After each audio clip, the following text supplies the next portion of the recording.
Hello बच्चों, welcome back to अड्डा 247 school. मैं हूं आयुषी मैम और ये है आप लोगों का एक बहुत ही एक्सक्लूसिव सेशन। जैसे कि मैंने आपको कल बताया था कि आज हम कुछ नया करने जा रहे हैं, क्योंकि मुझे ज़रूरत है कि आप सभी लोगों के क्वेश्चंस के साथ एक शॉर्ट कंसेप्ट रिवीजन भी बीच बीच में होता रहे। और जैसे मैंने आपको एक ऑर्गेनिक केमिस्ट्री की वीडियो दी थी जो कि हमारी थी वन शॉट ऑर्गेनिक कन्वर्जन्स की, वैसे ही एक शॉर्ट वीडियो मैं आप लोग को यहाँ पे देने जा रही हूँ जिसमें आपकी एक वीडियो से पूरी की पूरी फिजिकल केमिस्ट्री का एक क्विक रिवीजन हो जाता है। राइट, सो सारे बच्चे इनको जरूर नोट डाउन कर लेना, क्योंकि ये आपके 1 पेज नोट्स रहने वाले हैं जो आपके लास्ट के टाइम में बहुत ज्यादा हेल्पफुल रहने वाले हैं। और इससे क्रिस्प आप लोगों को ये जो चीजें हैं, कंसेप्ट है, वो नहीं मिलने वाले। राइट, सो सारे बच्चे एक बार सेशन को यहाँ पे लाइक और शेयर कर देंगे और एंड तक बने रहेंगे, क्योंकि वीडियो आप लोग के लिए बहुत ज्यादा बेनिफिशियल होने वाली है।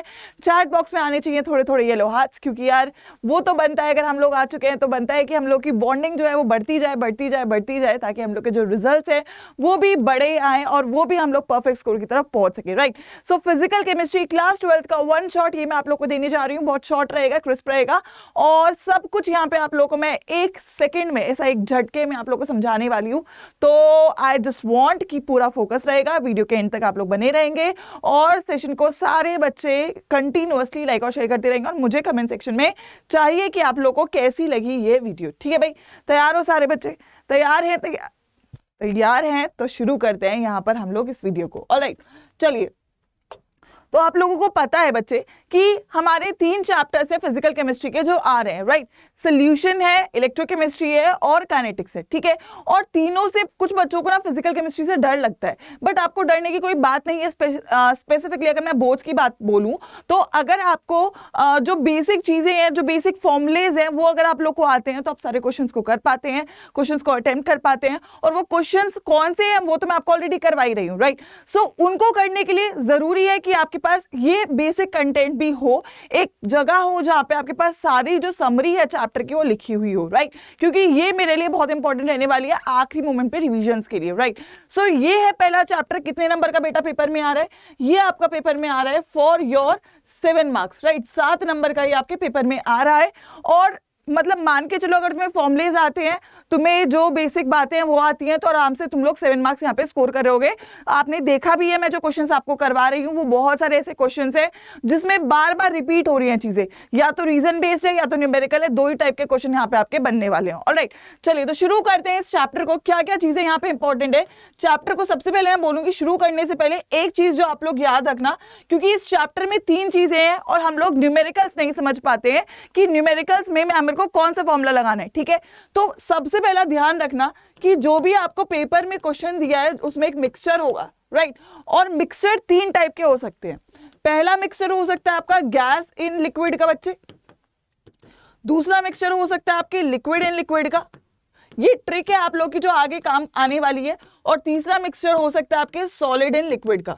तो आपको पहले तो क्वेश्चन पढ़ना है और देखना है कि कौन से मिक्सचर की यहां पर बच्चे बात करी जा रही है। ठीक है, अगर गैस इन लिक्विड है तो आपको एक ही फॉर्मूला लगाना है वहां पे, हेनरीज लॉ का। अगर वो आपका लिक्विड इन लिक्विड है तो आपको एक ही फॉर्मूला यहां पे लगाना है, वो है आपका कौन सा, लिक्विड इन लिक्विड का। ठीक है, और अगर आपके पास सॉलिड इन लिक्विड है तो आपको कौन सा फॉर्मूला लगाना है, आपकी कॉलिगेटिव प्रॉपर्टीज का। तो सबसे पहले काम है आइडेंटिफिकेशन का। अगर आपने आइडेंटिफिकेशन कर लिया है तो आप लोग उस क्वेश्चन को आगे बेटर सॉल्व कर पाएंगे। राइट, सो पहला काम इस चैप्टर के क्वेश्चंस को करने का है आइडेंटिफिकेशन का। उसके बाद बेटा आगे बढ़ते हैं, बिना टाइम वेस्ट करे हम लोग बातें करेंगे। इंपॉर्टेंट बातें क्या है? सबसे पहले यहाँ पे हेनरीज लॉ आप लोग को आना चाहिए। हेनरीज लॉ किसकी बात कर रही है? गैस इन लिक्विड की बात कर रही है, और ये बताती है कि जब आप एक गैस को एक लिक्विड में डाल रहे हैं तो आपकी जो गैस का प्रेशर है वो किस पे डिपेंड करता है? वो डिपेंड करता है उस गैस की सॉल्युबिलिटी पे, कि वो लिक्विड में कितना सॉल्युबल है। राइट, दोनों एक दूसरे के डायरेक्टली प्रोपोर्शनल है, यानी कि pressure of gas is directly proportional to your mole fraction. और यहां से फॉर्मूला आ जाता है PA is equal to KHXA, जहां पे आपका KH क्या हो जाता है बच्चों? Henry's law constant. राइट, सो KH यहां पे मेरा हेनरीज लॉ कांस्टेंट है और ये मेरी हेनरीज लॉ है। आप लोगों को बेसिकली बस ये पता कर लेना है, क्योंकि सवाल में आएगा, आपको प्रेशर दिया, आपसे मोल फ्रैक्शन पूछेगा, मोल फ्रैक्शन दिया, प्रेशर पूछेगा, और डायरेक्टली आप एक फॉर्मूले से गैस एंड लिक्विड के क्वेश्चंस कर पाएंगे। बात करें सॉल्युबिलिटी की, तो गैस की जो सॉल्युबिलिटी है 2 फैक्टर्स पे मेनली डिपेंड कर रही है, वैसे बहुत सारे होते हैं। एक होता है टेम्परेचर, एक होता है प्रेशर।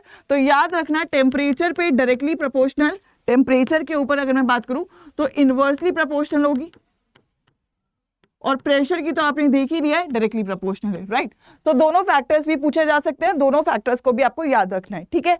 कैसे याद रखना है? गैस एंड लिक्विड, यानी कि मैं कोल्ड ड्रिंक की बात कर रही हूँ, यानी कि मैं कोल्ड ड्रिंक की फिज की बात कर रही हूँ, उससे हम लोग याद रखेंगे, हमें याद रहेगा। दूसरी बात, रॉल्स लॉ की, रॉल्स लॉ के फॉर्मूले आपके सामने है, इसको नोट डाउन कर लीजिएगा एक पेज पे। रॉल्स लॉ में आपकी बात करी जा रही है एक तो लिक्विड एंड लिक्विड की, या फिर अगर मैंने बात कर लिया सॉलिड एंड लिक्विड की, यानी कि मैं बात कर रही हूँ नॉन वॉलेटाइल सोल्यूशन के केस में मेरा फॉर्मूला क्या हो जाता है? P not a minus P A, यानी कि मेरा प्रेशर डिक्रीज होता है जब भी मैं एक सॉलिड को डाल रही हूँ। कितना डिक्रीज हुआ? पहले इतना था, अब इतना हुआ, इतना डिक्रीज हुआ रिलेटिवली किससे? पहले इतने था, और ये किसके डायरेक्टली प्रोपोर्शनल है? मोल फ्रैक्शन ऑफ सोल्यूट के, यानी कि आप बोलते हैं x2 के। और जब मैं डाइल्यूट सॉल्यूशंस के लिए इसको कंसीडर करती हूं तो मैं इसको लिख देती हूं कि यहाँ पे n2/n1 के बराबर, ठीक है। ये मेरे पास आ जाती है आपकी Rawls law for volatile solution, और ये एक कॉलिगेटिव प्रॉपर्टी भी है, that is your relative lowering in vapour pressure, right. उसके बाद ये रॉल्स लॉ है जो बोल रही है प्रेशर अगेन आपकी डायरेक्टली प्रोपोर्शनल आपकी मोल फ्रैक्शन के, ठीक है। प्रेशर अगेन आपकी डायरेक्टली प्रोपोर्शनल आपकी मोल फ्रैक्शन के, लेकिन यहाँ पे जो कांस्टेंट आता है वो पी नॉट ए है और ये पी नॉट बी है, ठीक है। और पी टोटल क्या बोलता है? दोनों के सम के बराबर आपका हो जाता है। ये बात कर रहे हैं वॉलेटाइल कंपोनेंट्स के लिए। तो रॉल्स लॉ दो चीजों के लिए, नॉन वॉलेटाइल के लिए ये वाली है और वॉलेटाइल के लिए ये वाली है, और ये है लिक्विड एंड लिक्विड के लिए। किसके लिए? लिक्विड एंड लिक्विड के लिए, ठीक है भाई। नोट डाउन कर लेना इसको सारे बच्चे, क्योंकि ये फॉर्मुलेज आपके पास होने चाहिए, ठीक है। You should have the formulas, ठीक है बच्चों। आगे बात करते हैं आप जो सोल्यूशन लिक्विड एंड लिक्विड, यानी कि जो लिक्विड सोल्यूशंस आपके रॉल्स लॉ को फॉलो करते हैं उनको हम बोल देते हैं सिंपली आइडियल सोल्यूशंस, ठीक है। उनके केस में क्या होगी? अगर मेरी ए बी इंटरेक्शन है, ए बी मतलब ये सल्यूट है, या मैं बोल देती हूँ ये सॉल्वेंट है और ये सल्यूट है, तो इनके आपस में जो इंटरेक्शन है अगर वो बराबर है मेरी इंडिविजुअल ए और बी की इंटरेक्शन के, तो ये एक आइडियल सोल्यूशन का एग्जाम्पल है। और इसके केस में मेरा जो डेल्टा वी मिक्सचर है, यानी कि वॉल्यूम जो है मेरी मिक्सचर की वो भी इक्वल्स टू 0 है, और जो इंथैल्पी है, जो हीट रिलीज्ड है, वो भी 0 है। इस केस में इन सॉल्यूशंस को आइडियल सॉल्यूशंस बोल दिया जाता है। लेकिन आइडियल जिंदगी में कुछ होता नहीं है, तो यहां पर भी आपकी डिविएशंस बच्चे देखने को मिलती हैं। तो नॉन आइडियल सॉल्यूशंस कौन से होते हैं? जो रॉल्स लॉ को फॉलो ना करें, जहां पे ये इंटरेक्शंस बराबर ना हो, जहां पे आपका डेल्टा वी मिक्सचर और डेल्टा एच मिक्सचर 0 के बराबर ना हो। तो दो तरीके की डिविएशन देखने को मिल सकती है बच्चों। पहली हो सकती है आपकी पॉजिटिव डिविएशन। पॉजिटिव डिविएशन में क्या याद रखना है? पॉजिटिव डिविएशन में उल्टा है, मतलब मेरा ए बी स्ट्रॉन्गर होना चाहिए था पर ए बी स्ट्रॉन्गर नहीं होता। ए बी इंटरेक्शन आपकी बच्चे क्या होती है? वीकर होती है, राइट। सभी बच्चों को पता है वीकर होती है ए और बी इंटरेक्शन से। इसके केस में मेरा याद रखना है, ये पूछा जाता है एमसीक्यू में, डेल्टा वी मिक्सचर और डेल्टा एच मिक्सचर क्या होता है? पॉजिटिव होता है, और जो रिजल्टिंग वेपर प्रेशर होता है वो ज्यादा होता है in comparison to your expected value. अगर आप लोग ग्राफ भी बनाते हैं इसका, तो इसका जो ग्राफ है बच्चे वो भी कुछ ऐसा बनता है, यानी कि ये जो आपका आइडियल लॉ का ग्राफ है, इसके ऊपर से यहाँ पे आपकी डिविएशन देखने को मिलती है, यानी कि जो वैल्यू आनी चाहिए थी उससे ज्यादा वैल्यू आपको देखने को मिलती है। अगर आपको पॉजिटिव याद है तो नेगेटिव इसका उल्टा हो जाएगा। नेगेटिव डिविएशन में क्या होगा? नेगेटिव डिविएशन में मेरी ए बी इंटरेक्शन क्या होंगी? स्ट्रॉन्गर होंगी ए और बी इंटरेक्शन के, ठीक है। यानी कि यहाँ पे होती है हाइड्रोजन बॉन्डिंग, जिसका एग्जांपल आप दे सकते हैं क्लोरोफॉर्म या एसीटोन का मिक्सचर, या फिर वाटर और HNO3 का मिक्सचर, राइट। सो यहाँ पर आपकी इंटरेक्शन स्ट्रॉन्गर है, ये आपकी नेगेटिव है, डेल्टा एच मिक्सचर भी नेगेटिव है, और रिजल्टिंग वेपर प्रेशर आपका लोअर है आपकी एक्सपेक्टेड वैल्यूज से, ठीक है। तो ये आपको पता होना चाहिए पॉजिटिव में इंटरेक्शन स्ट्रॉन्गर है या वीकर है, और क्यों है और कैसे है, ठीक है। ये सारी बातें आपको पता होनी चाहिए, साथ में इनके एग्जाम्पल्स भी आपके पास होने चाहिए, क्योंकि यहाँ से आपका जो क्वेश्चन है वो डेफिनेटली बार बार पूछा गया है। लेकिन क्यों हो रहा है ये? क्योंकि सोल्यूशन आइडियल नहीं है। जो वेपर प्रेशर मेरा होना चाहिए था उतना नहीं है, उससे ज्यादा है या उससे कम है। ज्यादा है तो पॉजिटिव डिविएशन, कम है तो नेगेटिव डिविएशन। पॉजिटिव डिविएशन है तो ए बी इंटरेक्शन वीकर है, और नेगेटिव डिविएशन है तो ए बी इंटरेक्शन स्ट्रॉन्गर है। डेल्टा वी मिक्सचर ऊपर वाले के लिए पॉजिटिव है, नीचे वाले के लिए नेगेटिव है। ये आप लोगों को साइंस के साथ याद होना जरूरी है। एक पेपर में, मतलब जहां भी आप नोट्स बना रहे हैं, आपके पास ये शॉर्ट नोट्स होने बहुत जरूरी है, ताकि आप लास्ट में गड़बड़ ना करें। एजियोट्रॉप्स क्या होते हैं? एजियोट्रॉप्स वो दो लिक्विड के सोल्यूशंस होते हैं। दो लिक्विड्स को जब मैं मिक्स कर रही हूं, अगर उनका जो बॉइलिंग पॉइंट है वो कांस्टेंट आ जाए और उनको मैं फ्रैक्शनल डिस्टिलेशन से सेपरेट आउट ना कर सकूं, ऐसे मिक्सचर्स को क्या बोला जाता है? एजियोट्रॉप्स बोल दिया जाता है। एजियोट्रॉप्स भी दो टाइप के होते हैं, एक होता है मैक्सिमम बॉइलिंग, एक होता है मिनिमम बॉइलिंग। मैक्सिमम बॉइलिंग वो एजियोट्रॉप होता है जो बनाते हैं आपके नेगेटिव डेविएशन वाले, राइट। याद रखना, मैक्सिमम बॉइलिंग वो बनाएगा जो आपकी नेगेटिव डेविएशन शो करते हैं, और मिनिमम बॉइलिंग आपका वो बनाता है जो आपके पॉजिटिव डेविएशन शो करते हैं। तो वो सॉल्यूशंस आपको पूछ लिए जाएंगे कि मैक्सिमम बॉइलिंग कौन बनाएगा, मिनिमम बॉइलिंग इज़ोटोप कौन बनाएगा। याद रखना जो नेगेटिव डेविएशन सॉल्यूशन शो कर रहे हैं वो आपका बनाएगा मैक्सिमम बॉइलिंग इज़ोटोप, जो आपके पॉजिटिव डेविएशन शो कर रहे हैं वो बनाएगा आपका मिनिमम बॉइलिंग इज़ोटोप। बहुत क्रिस्प मैं आपको ये चैप्टर दे रही हूँ ताकि आप लोग इसको बहुत जल्दी रिवाइज कर सके, ठीक है। तो ये मेरे पास यहाँ पे बात हो गई। इसके बाद अगर मैं बात करूँ तो मेरे पास आ जाती है लास्ट में कॉलिगेटिव प्रॉपर्टीज। कॉलिगेटिव प्रॉपर्टीज किस पे डिपेंड करती है, याद रखना है, only and only on the number of solute particles. बहुत इंपॉर्टेंट है, सवाल यहां से बनता है। ये किसके लिए कर रहे हैं, सॉलिड इन लिक्विड। जब भी मैंने सॉलिड को लिक्विड में डाल दिया, और सॉलिड क्या होता है, नॉन वॉलेटाइल। नॉन वॉलेटाइल का मतलब वेपर फेज में जाना नहीं चाहता है। तो नॉन वॉलेटाइल को जब मैंने लिक्विड में डाला, नॉन वॉलेटाइल को जब मैंने वॉलेटाइल में डाला, तब जो ऑब्जर्व किया जाता है उनको कॉलिगेटिव प्रॉपर्टीज बच्चे बोल दिया जाता है, राइट। सो याद रखना है किस पे डिपेंड करता है, only and only on number of solute particles जो आपने उसमें डिप करें, ठीक है। अच्छा, क्या होता है यहाँ पे, अगर मैं यहाँ पे बात करूं तो आप सभी लोगों को पता है, मैंने बहुत अच्छे से बताया भी है आप लोगों को कि थोड़ा सा देख लो एक बार। अगर आपके पास ये लिक्विड, ये सोल्यूशन है, ठीक है, और एक आपके पास ये है, ठीक है। इसके केस में अगर मेरे पास यहाँ पे केवल लिक्विड है ए, ठीक है, और ये क्या है, वॉलेटाइल है। अगर ये वॉलेटाइल है तो लिक्विड के जो मॉलिक्यूल्स हैं जो सरफेस पे हैं, ये सरफेस वाले मॉलिक्यूल्स वेपराइज होना चाहेंगे, वेपर फेज में जाना चाहेंगे, क्योंकि भाई ये वॉलेटाइल है। तो इनमें से कुछ कुछ वेपर फेज में चले जाते हैं, और कुछ ना कुछ जो वेपर फेज में जाते हैं ये कुछ प्रेशर आपका एक्सर्ट कर रहे होते हैं, पी नॉट ए, ठीक है, पी नॉट ए। जब आप इसमें एक सल्यूट को डाल रहे हैं, फॉर एग्जाम्पल आपने बी सल्यूट डाला जो कि क्या है, सॉलिड है, सॉलिड है, और क्या है, नॉन वॉलेटाइल है। क्या है, नॉन वॉलेटाइल है।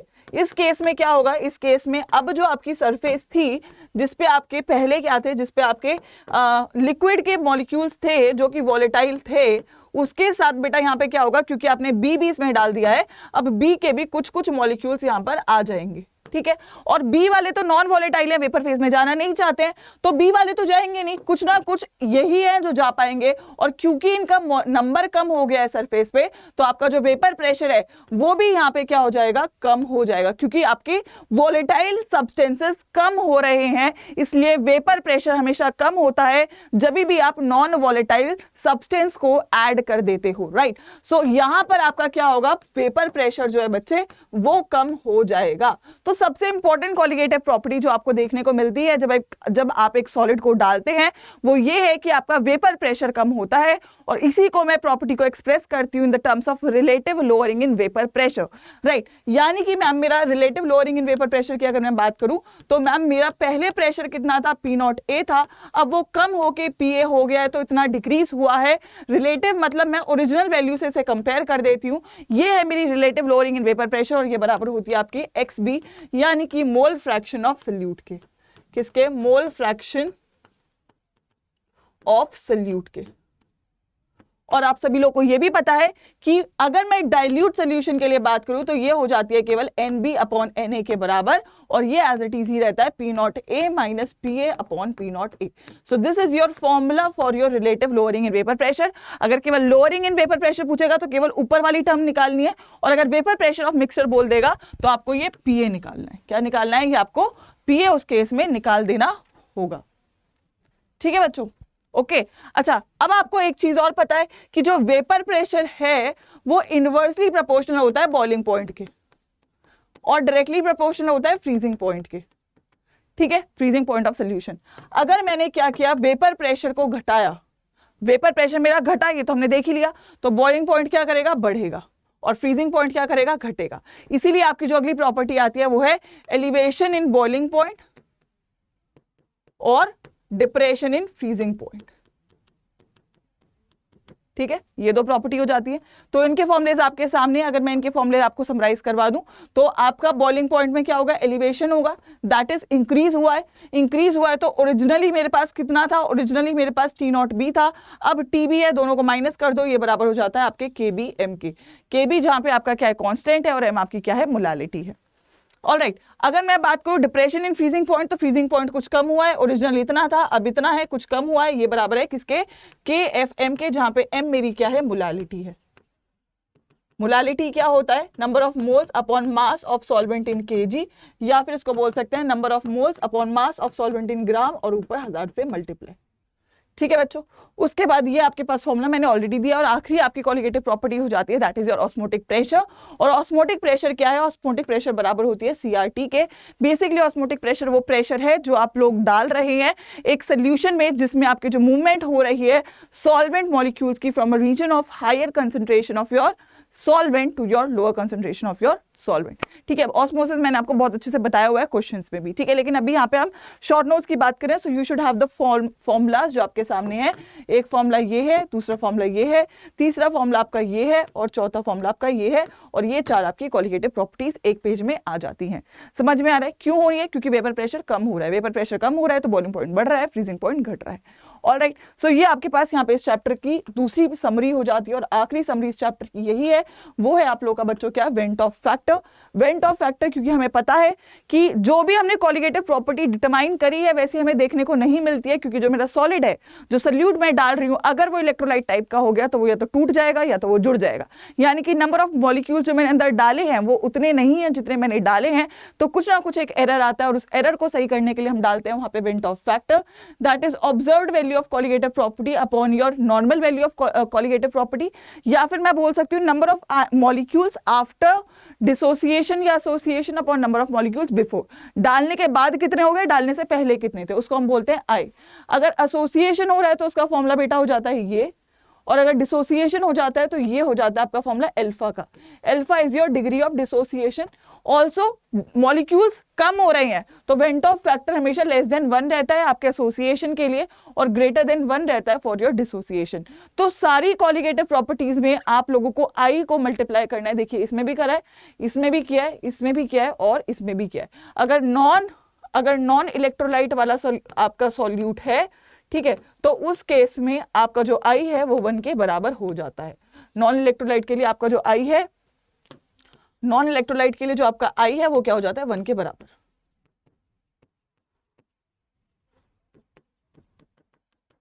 ठीक है भाई, ये आपके लिए पूरा चैप्टर एक बार में मैंने समराइज कर दिया है। ऑलराइट, आई थिंक हर बच्चे को ये सवाल, ये सारे पूरा का पूरा जो कंसेप्ट है क्लियर हो गया होगा।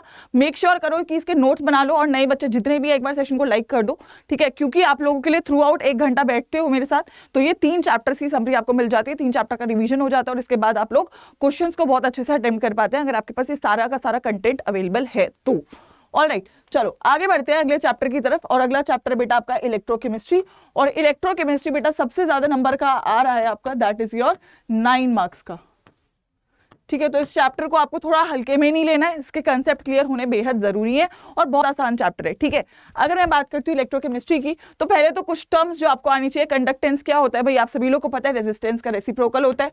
ठीक है, रेजिस्टेंस की यूनिट क्या होती है, ओम होती है, तो कंडक्टेंस की क्या हो जाती है, ओम इनवर्स या फिर सिमेन। उसके बाद कंडक्टिविटी क्या होती है, 1 ml इलेक्ट्रोलाइट सोल्यूशन की जो कंडक्टेंस है उसको कंडक्टिविटी बोलते हैं, या फिर उसको रेसिप्रोकल ऑफ रेजिस्टिविटी भी बोल सकते हैं।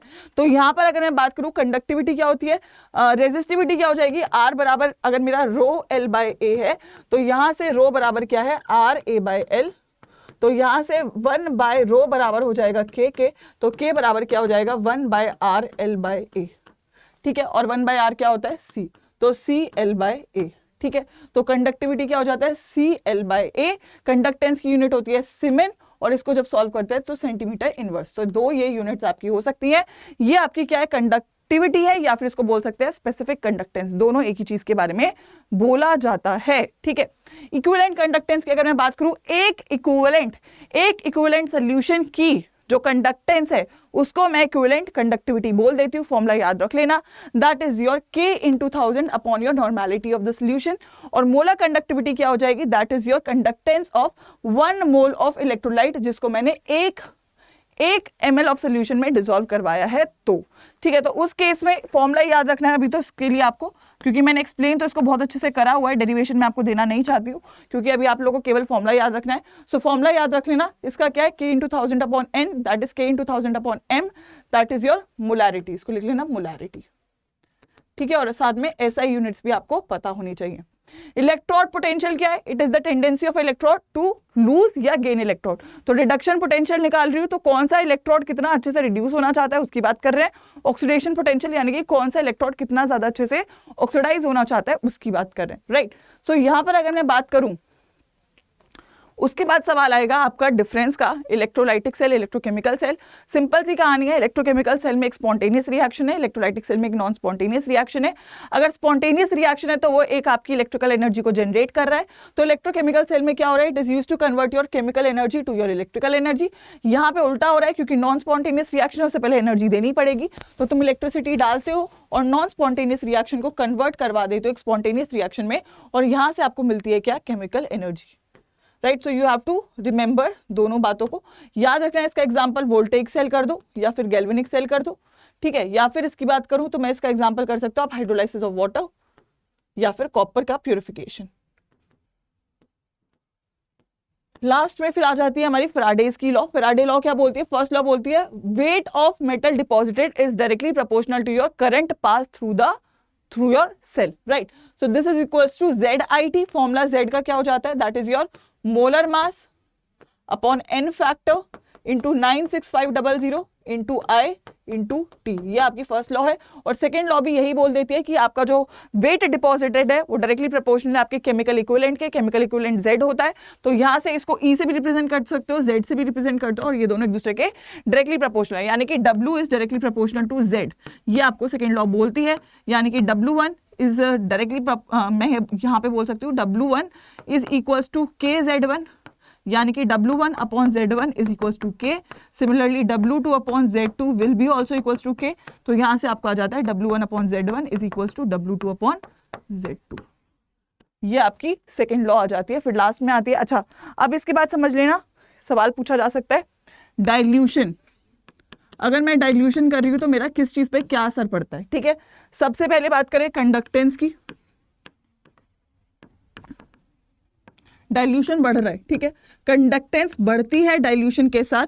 रीजन होता है आपका क्या? क्योंकि आपकी मोबिलिटी बढ़ रही है, मोबिलिटी ऑफ आयंस बढ़ रही है,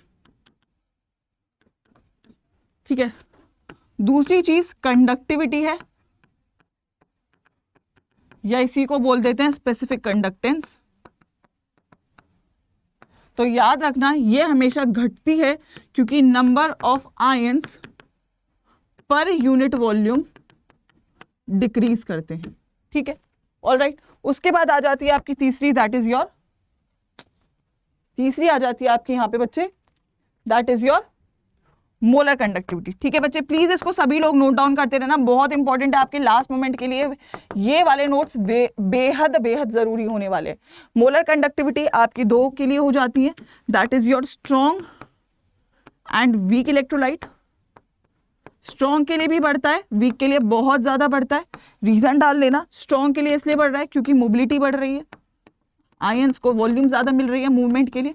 यहाँ पे दो रीजन है, नंबर ऑफ आयंस भी बढ़ते हैं और आपकी मोबिलिटी भी बढ़ती है, ठीक है। ये आप लोग को नोट डाउन कर लेना है, दोनों बस याद रखना एक के लिए ही आपकी ये केवल घट रही है, ठीक है। उसके बाद सवाल पूछ लिया जाएगा आप लोगों से, इसको थोड़ा शॉर्ट कर देते हैं, ठीक है।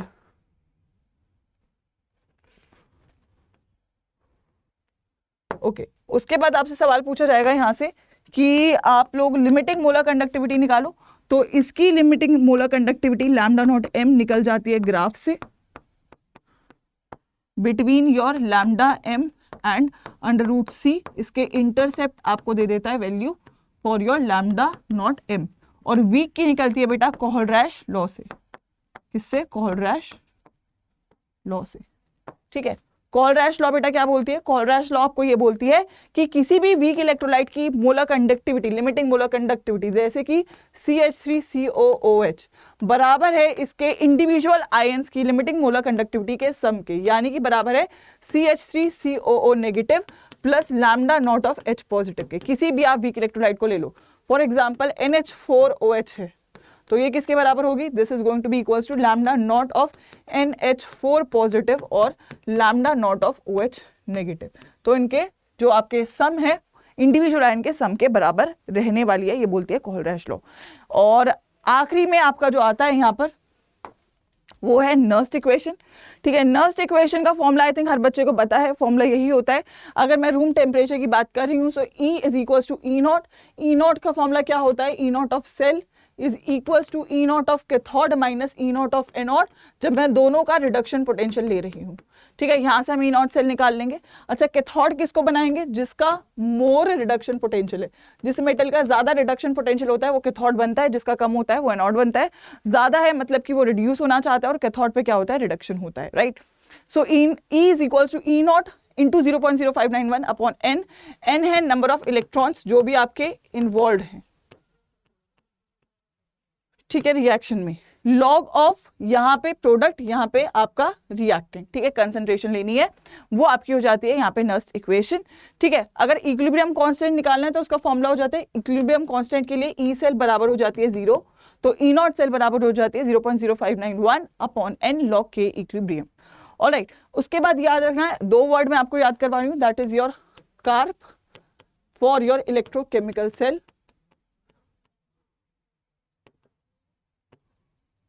ठीक है, बस ऑलमोस्ट एंड होने वाले बच्चे। तो यहां पर C माने तो कैथोड, ठीक है, R माने तो रिडक्शन एंड P माने तो पॉजिटिव। तो याद रखना इलेक्ट्रोकेमिकल सेल के लिए कैथोड पे रिडक्शन होता है और वो क्या होता है, पॉजिटिव होता है, और इसके उल्टा हो जाएगा आपका एनोड, सब उल्टा कर देना। और अगर मैं वर्ड दे रही हूं CARN, that is for your electrolytic cell. ठीक है, सो यहां पे याद रखना है क्या हो जाएगा, C माने तो कैथोड, R माने तो रिडक्शन और N माने तो नेगेटिव। इसके लिए बस ये चेंज होगा कि ये नेगेटिव टर्मिनल हो जाता है। ऑलराइट, तो ये दोनों वर्ड्स आप लोग याद रख लेंगे और आप लोगों का जो कोई भी स्टेटमेंट बेस्ड सवाल आएगा इलेक्ट्रोकेमिकल या इलेक्ट्रोलाइटिक सेल के लिए, आप लोग उसको आराम से सॉल्व बच्चे कर पाएंगे। ठीक है, कैथोड का दे दिया तो नॉट इसके उल्टा हो जाएगा। चलिए, तो इसी के साथ बढ़ते हैं आखिरी चीज पे, वो है आपकी सेल्स। सेल आपकी बेसिक 3 टाइप की है। पहली है प्राइमरी सेल। प्राइमरी सेल वो है जिनको आप रिचार्ज नहीं कर सकते हो, एक ही बार इस्तेमाल कर सकते हो, एग्जांपल है ड्राई सेल या मर्क्यूरी सेल। सेकेंडरी सेल वो है जिनको आप बार बार रिचार्ज करके बार बार यूज कर सकते हो, for example lead storage battery या निकल कैडमियम स्टोरेज सेल। आखिर में फ्यूल सेल, जो इस्तेमाल की जाती है एनर्जी को, जो एनर्जी प्रोड्यूस हुई है उसको यूज करते हैं यहाँ पे ड्यूरिंग द कंबस्ट, मतलब फ्यूल्स को हम कंबस्ट करते हैं, बर्न करते हैं, उसके थ्रू जो एनर्जी निकलती है उसको इलेक्ट्रिकल एनर्जी में कन्वर्ट करते हैं, for example H2O2 fuel cell, right, hydrogen fuel cell. ठीक है, ये 3 बेसिक बातें हैं। इनके रिएक्शंस याद करना चाहो तो कर लेना, बट इतना जरूरी है नहीं। ठीक है, अगर आपको रिडक्शन ऑक्सीडेशन क्लियर है तो आप लोग आराम से यहाँ पे सॉल्व कर पाएंगे क्वेश्चंस, बाकी मैं आपको प्रैक्टिस करवाऊंगी ही। आखिरी में आ जाता है केमिकल काइनेटिक्स, 7 नंबर का चैप्टर है, बेसिक न्यूमेरिकल्स आएंगे, ग्राफ के सवाल आएंगे, इससे ज्यादा यहाँ पे आपको परेशान होने की बच्चों जरूरत है नहीं। सो let us talk about chemical kinetics. Chemical kinetics में सबसे पहले आपको रेट ऑफ रिएक्शन एक्सप्रेस करना आना चाहिए। रेट ऑफ रिएक्शन कैसे एक्सप्रेस करते हैं, हम लोग एक्सप्रेस करेंगे बोथ रिएक्टेंट या प्रोडक्ट की टर्म्स में। ठीक है, यानी कि अगर रिएक्टेंट है तो उसके आगे माइनस का सिंबल, और जो स्टीशियोमेट्री में वो उसके डिनोमिनेटर में, यानी कि AA plus BB giving XX plus YY है, तो क्या हो जाएगा -1/A dA/A। ठीक है, change in concentration upon change in time, similarly -1/B, ये प्रोडक्ट है तो प्लस हो जाएगा और प्लस हो जाएगा। अगर ये इंडिविजुअल आप निकाल रहे हैं बिना स्टीशियोमेट्री की अगर मैं बात करूं, सो केवल ये है आपका rate of disappearance of A, क्योंकि A आपका गायब हो रहा है। सिमिलरली dx/dt है आपका rate of appearance of X। ठीक है, सो समझ लेना, अगर उसने खाली रेट ऑफ डिसअपीयरेंस या अपीयरेंस पूछा है तो बिना स्टीशियोमेट्री के लेना है, और अगर उसने रेट ऑफ रिएक्शन पूछा है तो वो स्टीशियोमेट्री के साथ लेना है। ठीक है, स्टीशियोमेट्री को डिवाइड करना है। ठीक है, so greater the concentration of reactant faster is the reaction, क्योंकि रेट आपका डिपेंड कर रहा है किसके ऊपर, rate is equals to K into concentration की पावर X। तो रेट डिपेंड कर रहा है डायरेक्टली रिएक्टेंट की कंसंट्रेशन के ऊपर, जितना ज्यादा होगा उतनी ज्यादा आपका रेट की स्पीड बढ़ती जाएगी। उसके बाद ये आपको अर्हेनियस लॉ बताती है, टेम्परेचर की भी डायरेक्टली प्रोपोर्शनल होता है, हर 10 डिग्री टेम्परेचर बढ़ाने से रेट डबल होता है। तो रेट आपकी कंसंट्रेशन पे डिपेंड कर रहा है और दूसरा टेम्परेचर पे डिपेंड कर रहा है, और दोनों के बढ़ाने से आपका रेट बढ़ता है।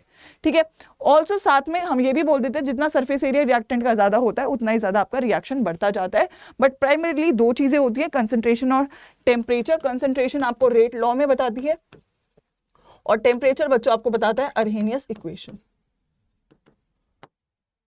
ठीक है भाई, I think everyone is clear. सभी लोगों को बेटा यहाँ तक समझ में आ चुका है, नोट डाउन कर लिया है। Very very important crisp session आप लोगों के लिए मैं लेकर आई हूँ, ताकि आप लोगों को बार बार कहीं भटकने की जरूरत ना पड़े, एक ही जगह तुम लोग को हर एक चीज मिल जाए। तो सारे बच्चे रोज 8 बजे मुझे यहाँ पे मिलने चाहिए, क्योंकि कल हम लोग इसी के ऊपर बेस्ड एक प्रॉपर आखिरी रिवीजन करने वाले हैं। उसके बाद हम लोग नई चीजों के ऊपर स्विच करेंगे। सो कल शाम 8 बजे हम लोग करेंगे बेसिक रिवीजन। तैयारी के साथ आइएगा और इसको नोट करते रहिएगा और सेशन को लाइक करते रहिएगा, जो भी नया नया हमारे साथ जुड़ रहा है। ठीक है, पसंद आ रहा है सेशन तो थम्स अप, रुकना नहीं चाहिए। देखो चाहे जो भी हो, मेरे को चाहिए कि मेरे बच्चे हमेशा मेरे साथ खड़े रहे, हमेशा मेरे को मोटिवेट करे और बेटर करने के लिए। और उसके लिए मुझे जरूरी है आपके रिस्पॉन्सेस की, आपके कमेंट्स की, आपके लाइक्स की, और जो भी आपके दिल की बात है वो जानने की, है ना भाई? समझ में आ गया? ठीक है, चलिए तो बात कर लेते हैं ऑर्डर और मॉलिक्युलरिटी के डिफरेंस की। ऑर्डर बेसिकली क्या है? रेट लॉ में जो मैंने पावर लगाई है उसके सम का उसके जो पावर का सम है वो ऑर्डर है, राइट? रेट लॉ कह रही है क्या? Rate is equals to K A की पावर x और b की पावर y। तो ऑर्डर क्या हो जाएगा? x plus Y, right? So basically order वैसे बताता क्या है? ये बताता है कि तुम्हारी कंसंट्रेशन को चेंज करने से तुम्हारे रेट पे क्या असर पड़ रहा है, right? So it is an experimental quantity. अगर मैं बात करूं मॉलिक्युलरिटी की, तो molecularity is basically your number of reacting species in an elementary reaction. Elementary reaction कौन से रिएक्शंस होते हैं? जो सिंगल स्टेप में होते हैं, और सिंगल स्टेप में वो होते हैं जिनके रिएक्टेंट्स लेस देन 3 होते हैं। अगर रिएक्टेंट्स 3 से ज्यादा हो जाते हैं तो वो मल्टीपल स्टेप्स में होते हैं, क्योंकि आपकी जो परफेक्ट कोलिजन की जो टेंडेंसी है वो वहां पे कम हो जाती है, right? So molecularity is number of atom, ion or molecule that must collide simultaneously with one another to give your chemical reaction। तो ये नंबर ऑफ रिएक्टेंट्स की बात करी जा रही है, ठीक है? नंबर ऑफ रिएक्टेंट्स की बात करी जा रही है, बट किस में बात करी जा रही है? एक एलिमेंट्री रिएक्शन में। किसमें? एक एलिमेंट्री रिएक्शन में, ठीक है? किसमें? एक एलिमेंट्री रिएक्शन में। ऑलराइट, सो यहाँ पर याद रखना है इसकी वैल्यू 0 हो सकती है, 1 हो सकती है, 2 हो सकती है, फ्रैक्शन भी हो सकती है, लेकिन इसकी वैल्यू 0 नहीं हो सकती है, 1 हो सकती है, 2 हो सकती है और 3 ही हो सकती है, क्योंकि 3 के बाद ये क्या बन जाता है? Complex reaction. ऑलराइट, तो आई थिंक हर बच्चे को ये बात क्लियर हो गई है ऑर्डर और मॉलिक्युलरिटी की। आखिर में आपकी 2 इक्वेशन है, आई थिंक हर बच्चे को ये भी पता है। एक जीरो ऑर्डर है, एक फर्स्ट ऑर्डर है। जीरो ऑर्डर की इक्वेशन आपके सामने एक ही टर्म्स में है, that is A is equals to A naught minus K T, जिसकी अगर मैं हाफ लाइफ की बात करूं वो क्या हो जाता है? ए नॉट अपॉन 2k के बराबर। टी हाफ इज योर वो टाइम जब तुम्हारी जो रिएक्टेंट की कंसंट्रेशन है वो आधी हो गई है, right? A is your concentration of your reactant at time T time पे, और ए नॉट क्या है? Concentration of initial concentration of your reactant, ठीक है? के रेट कांस्टेंट है और टी आपका टाइम है। अगर मैं फर्स्ट ऑर्डर की बात करूं तो क्या हो जाता है? मैं कैसे याद रखती हूँ? Log A naught upon A is equals to K T upon 2.303।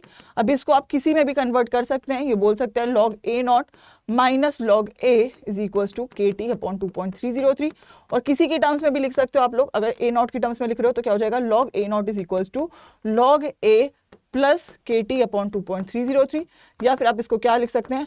Log A is equals to, यहां से क्या हो जाएगा? Log A naught minus K T upon 2.303। तो इस इक्वेशन आप किसी भी तरीके से लिख सकते हैं, या फिर ये भी लिख सकते हैं, आप लोग लिख सकते हैं, अगर मैं बात करूं ए नॉट अपॉन ए, या मैं लिख देती हूँ, यहाँ पे मैं लिख देती हूँ A upon A naught is equals to, यहाँ पे क्या हो जाता है? ई की पावर माइनस के टी, या फिर आप इसको ये भी लिख सकते हैं A is equals to A naught E की पावर माइनस के टी। ये सारी एक ही इक्वेशन से, आपका लिखने का तरीका सबको बस अलग अलग हो जाता है, राइट? सो इसकी अगर मैं हाफ लाइफ की बात करूँ, ये बराबर हो जाती है किसके? 0.693 अपॉन के की, ठीक है? So you need to know the formulas, क्योंकि यहाँ पे डायरेक्टली फॉर्मुला बेस्ड आपको क्वेश्चन देखने को मिलेगा, या फिर ग्राफ का क्वेश्चन भी आ सकता है। ग्राफ के लिए मैं एक सेपरेट वीडियो लेकर आऊंगी, बट आई थिंक ये आप लोगों को क्लियर है, तो आप लोगों को क्वेश्चंस लगाने में कोई दिक्कत नहीं होगी, because you have your formula chart with you, ठीक है? इसके बाद अगर मैं आखिर में बात करूं तो लास्ट चीज है इसकी अर्हेनियस इक्वेशन। अर्हेनियस इक्वेशन बताती है कि टेम्परेचर के एक्सपोनेंशियली डिपेंडेंट होता है आपका रेट कांस्टेंट, और फॉर्मूला क्या है? k इज इक्वल्स टू ए ई की power minus E A by R T, जहाँ पे a क्या है? आपका अर्हेनियस कांस्टेंट है, ई ए क्या है? एक्टिवेशन एनर्जी है, आर क्या है? गैस कांस्टेंट है, जिसकी वैल्यू आप 8.314 लेते हैं, और टी क्या है? टेम्परेचर है, ठीक है? इस इक्वेशन को जब सॉल्व करते हैं तो इक्वेशन बन जाती है यहाँ पे log k is equals to log A minus E A by R T, और जब इसका ग्राफ भी बनाते हैं, वैसे तो मैं ग्राफ अलग से दूंगी आप लोगों को, तो ग्राफ अगर बनाते हैं तो ये हो जाता है लॉग के और 1/t का जब ग्राफ बनाते हैं तो इंटरसेप्ट आपका कुछ ऐसा आता है और इंटरसेप्ट इसको log a की वैल्यू दे देता है। ठीक है, अगर 2 टेम्परेचर पे ले रहे हैं उससे एक्टिवेशन एनर्जी निकाल सकते हैं, उसके लिए फॉर्मूला आपका ये होगा, that is your this formula. यहाँ से आप EA को निकाल सकते हैं, एक्टिवेशन एनर्जी को निकाल सकते हैं, वरना स्लोप से भी एक्टिवेशन एनर्जी को निकाल सकते हैं। लास्टली आपके परफेक्ट कोलिजन्स क्या होते हैं? परफेक्ट कोलिजन्स वो होते हैं जिनके पास प्रॉपर ओरिएंटेशन है और सफिशिएंट थ्रेशोल्ड एनर्जी है। अगर बात करें थ्रेशोल्ड एनर्जी की, थ्रेशोल्ड एनर्जी क्या मैं बोलूँ एक्टिवेशन एनर्जी की, एक्टिवेशन एनर्जी क्या है? Threshold energy minus your activation average kinetic energy of reactant. और आखिरी में आता है कैटलिस्ट। कैटलिस्ट कर रहा है रिएक्शन के रेट को इंक्रीज, राइट। अगर आपका रिएक्शन का ग्राफ कुछ ऐसा है तो कैटलिस्ट जब वो आता है, ये मेरी एक्टिवेशन एनर्जी ओरिजिनल है, ठीक है। कैटलिस्ट जब आता है तो क्या करता है, एक ऑल्टरनेट पाथवे दे देता है, और जब वो ऑल्टरनेट पाथवे दे देता है वो एक्टिवेशन एनर्जी को कम कर देता है, जिससे आपका रिएक्शन का रेट क्या हो जाता है? फास्ट बच्चे हो जाता है। तो कैटलिस्ट कभी भी रिएक्शन में खुद इन्वॉल्व नहीं होता है। क्या करता है? खुद कभी भी इन्वॉल्व नहीं होता है, वो केवल आता है, स्पीड बढ़ाता है और चला जाता है। ठीक है, केवल किसको अफेक्ट कर रहा है? केवल एक्टिवेशन एनर्जी को ही वो अफेक्ट करता है। ऑलराइट, सो ये हमारा एक क्रिस्प सा सेशन था आपके वन शॉट फॉर्मुलेस के लिए, वन शॉट कंसेप्ट्स के लिए। और आई थिंक अगर आपने टू द एंड ये वीडियो देखी है तो आप लोगों के लिए बहुत बेनिफिशियल है, क्योंकि 3 चैप्टर 7 + 9 + 7 नंबर यहाँ से आपके परफेक्टली कवर अप हो जाते हैं। बस केवल बचता है इसके बाद प्रैक्टिस का काम, जो कि मैं आप लोगों को रोज 8 बजे करवा ही रही हूँ। सो आई होप हर एक बच्चे को ये सेशन पसंद आया, क्योंकि देखो छोटी छोटी चीज़ें तो मैं तुम लोग के लिए करती रहूँगी, जैसा कि मैंने तुमसे वादा किया है, लेकिन मैं चाहूँगी तुम्हारा जो प्यार है वो मुझे चैट बॉक्स में दिखे, या फिर मैं वीडियो जैसे ही एंड होती है कमेंट सेक्शन में I need your love, I need your support, I need your motivation, कि कैसा लगा आपको सेशन और आप और कौन से टाइप के सेशंस चाहते हैं मैं लेकर आऊँ, specially apart from your practice sessions, वो ऑलरेडी चल ही रहे हैं, लेकिन स्पेशल सेशंस जो आप लोग चाहते हैं उसको जरूर कमेंट करके बताइएगा, ताकि मैं वो आप लोग के लिए लेकर आ सकूँ।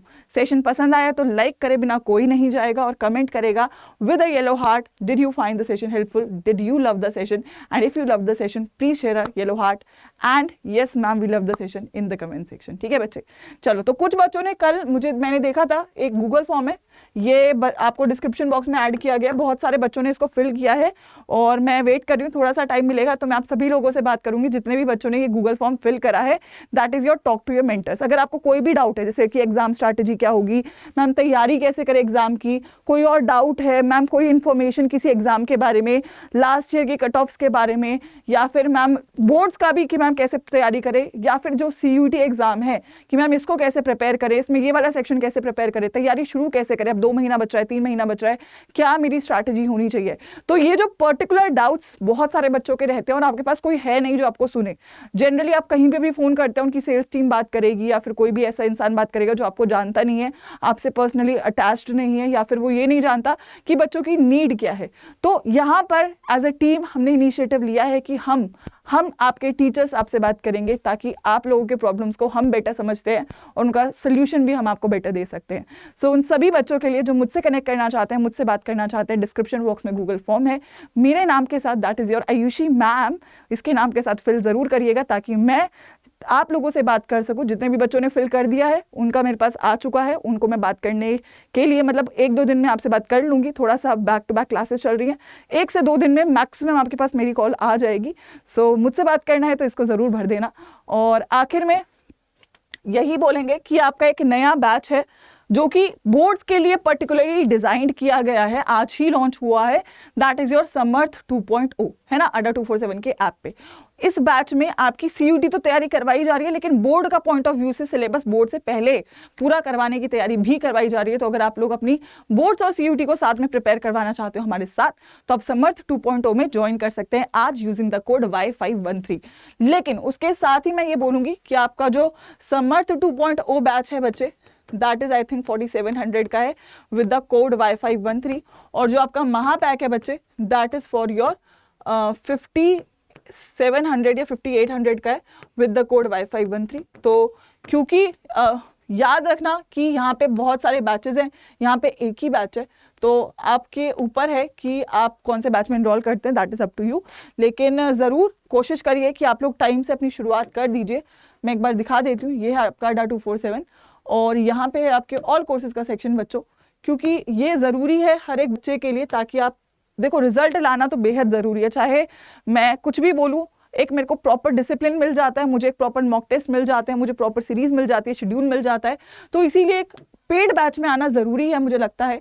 जो CUET है, CUET एक ऐसा एग्जाम है जो आपके बोर्ड्स को ऑलरेडी कवर कर देता है। तो CUET के साथ अगर मैं बात करूँ, महापैक बहुत इंपॉर्टेंट है आपके। CUET के महापैक में फॉर एग्जाम्पल आप साइंस के बच्चे, तो साइंस का महापैक है, ये 6999 का है, लेकिन ये कोड के साथ कम का हो जाता है। यहाँ पे आप लोगों के मल्टीपल बैचेस हैं, जैसे अभी निपुण बैच चल रहा है वो है, उसके बाद अभी समर्थ बैच आज ही लॉन्च हुआ है वो है।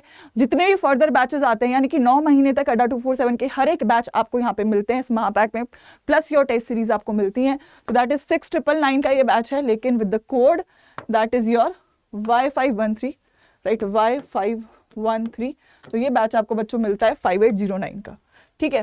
तो आई थिंक ये एक नेसेसरी चीज है रिजल्ट लाने के लिए, Y513 code, and this is giving you 100% selection की अश्योरिटी, क्योंकि यहाँ पर जो मिलने वाला है वो आपको कहीं नहीं मिलने वाला है, ठीक है। तो गो हेड, मैं तो वेट कर रही हूँ सभी लोगों का, मैं यहाँ पे भी आपको पढ़ाऊंगी, मैं वहाँ पे भी आपको पढ़ाऊंगी, और आपके डाउट्स को भी सॉल्व करने के लिए वेट कर रही हूँ। सो गो हेड, सेशन को लाइक करना, इसमें ज़रूर एनरोल करना, क्योंकि यहाँ पे आपकी बोर्ड्स की तैयारी मैं करवाने वाली हूँ पूरी की पूरी, और मैं आपको CUET की भी तैयारी करवाने वाली हूँ पूरी की पूरी, ठीक है, क्योंकि दोनों ही ज़रूरी है हर एक बच्चे के लिए जो 12th में है। So let us start together. All the best बच्चे, take care, good night, and please like the session and comment with a yellow heart.